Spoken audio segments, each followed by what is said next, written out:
ಸುಮ್ನೆ ಮಂಜ ಮಧ್ಯ ಮಾತಾಡ್ಬೇಡ ನೀನು. ಪ್ರಪಂಚ ಮುಳುಗೋಗಿರೋದು ನಮ್ಮ ಅಪ್ಪ ಅಮ್ಮ ನಾವು ಬಿಟ್ಟೋಣ. ಅದೊಂಥರ ಕೆಟ್ಟಗಳಿಗೆ ಕಣೋ, ವಿಷಯಗಳಿಗೆ ಅಂತಾರಲ್ಲ ಅದು. ವಿಷಯಗಳಿಗೆ ಅಲ್ಲ ಕಣೋ, ನಮ್ಮ ಮುಟ್ಟಾಳ್ತನ. ತಾಯಿ ಕಂಡ ದೇವ್ರಿಗೆ ದಗಲ್ಬಾಜಿ ಅನ್ನೋ ಪೂಜಾರಿ ತರ ಇರ್ಬೇಕು. ತೀರಾ ಮಹಾತ್ಮ ಗಾಂಧೀಜಿ ತರ ಆಗ್ಬಿಟ್ರೆ ಗುಂಡೊಡ್ದು ಸಾಯಿಸ್ಬಿಡ್ತಾರೋ. ಹುಟ್ಟಿದ ಮನುಷ್ಯ ಯಾವತ್ತಿದ್ರೆ ಸಾಯಲೇಬೇಕಣೋ, ಹಂಗಂತ ಮನುಷ್ಯತ್ವ ಕಳ್ಕೊಂಡು ಮುರುಗ್ ಬೀಳ್ತಾರ ಬದುಕಕ್ಕಾಗತ್ತೇನೋ. ಬದುಕಬಾರ್ದು, ಅದಕ್ಕೆ ಈ ಮುರುಗನ ಮುಗ್ಸಕ್ ಬಂದಿರೋದು. ನೀನು ಮುಗಿಸ್ಬಿಟ್ರೆ ಕಾನೂನು ಕೈದೆ ಸುಮ್ಮನಿರುತ್ತಾ? ಏನೋ ಮಾಡುತ್ತೆ, ಬೇಡಿ ಹಾಕುತ್ತೆ, ಕೋರ್ಟಲ್ಲಿ ನಿಲ್ಸುತ್ತೆ, ಶಿಕ್ಷೆ ಆಗುತ್ತೆ, ಟಾಫಿ ಆಗುತ್ತೆ. ನಾನ್ ಬದುಕಿದ್ದೇನೋ ಮಾಡ್ಬೇಕಾಗಿದೆ. ಸತ್ರೆ ಸಾಯ್ತೀನಿ ಬಿಡೋ. ಹೊಡೆದಂದ್ರೆ ಬಡವ ಅಲ್ಲೆಲ್ಲ ಉದ್ರಾ ಬಿಡ್ಬೇಕು. ನಿನಗೂ ಒಬ್ಬ ತಾಯಿ ಮಗು ಇದೆ ಅಂತ ಗೊತ್ತಿದೆ ತಾನೆ? ಗೊತ್ತಿದೆ. ಏನೋ ನನ್ನ ತಾಯಿಗೆ ನೀನ್ ಮಗ ಆಗ್ತೀಯ, ನನ್ನ ಮಗುಗೆ ತಂದೆ ಆಗ್ತೀಯ.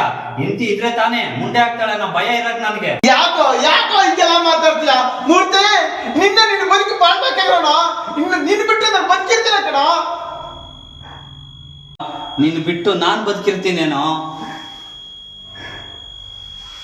ರಕ್ತ ಬಂದ್ಬಿಟ್ಟೈತಲ್ಲೋ ಮಂಜ, ನಾನ್ ಪಾಪಿ ಮಂಜ. ನಿನಗೂ ಬಂದ್ಬಿಟ್ಟದಲ್ಲ. ನೀನ್ ನೋಡ್ಬಿಟ್ಟೆ ಮಂಜ ನಾನು. ಇಲ್ಲವಾ, ನಾನು ನಿನ್ನ ಹೊಡೆದ್ಬಿಟ್ನಿ ಕಣ.